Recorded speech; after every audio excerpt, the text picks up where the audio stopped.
New tonight, the Helena City Commission heard testimony today both for and against keeping police officers in Helena Public Schools.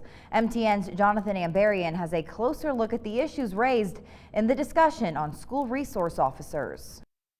The Helena Police Department's School Resource Officer program currently places 4 uniformed officers in campuses like Helena Middle School. But some people are calling for removing those officers, questioning whether they're the best way to address issues in schools. During Thursday's meeting, Helena Police Chief Steve Hagan provided information about what school resource officers do, from simply being present on campus to investigating threats and responding to welfare checks. Hagan says the relationships they form with students are key, and if SROs are removed from schools, the department will still likely have to respond to the same incidents. The responding officers may not have the training to work with these students. They will not have the time to work with the school, student, or family, and they will not know the students or their situation. Local school administrators also highlighted cases where they believe the relationships between SROs and students have led to better outcomes in difficult situations. District leaders say with challenges around planning for the upcoming year, they're concerned they won't be able to make a comprehensive plan for replacing SROs if they're eliminated. I truly believe that a reduction would be a detriment to our students, to our educators, to our families, and to our schools.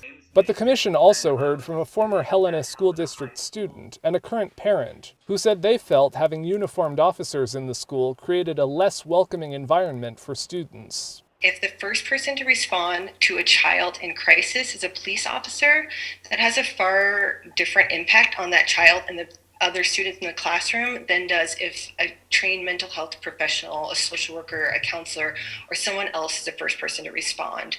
Advocates say evidence suggests that Black and Indigenous students and those with disabilities were more likely to have negative interactions with SROs, and that having officers in schools doesn't lead to better outcomes for kids. What we are asking for is that we take this opportunity to really consider what effective policing looks like and be realistic about what is useful and what is effective and what is not.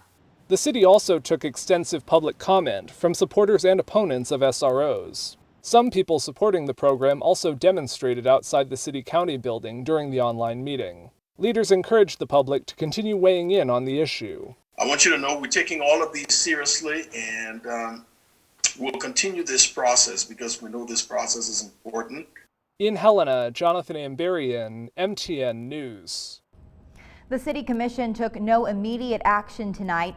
Leaders say they'll plan another meeting in the coming weeks.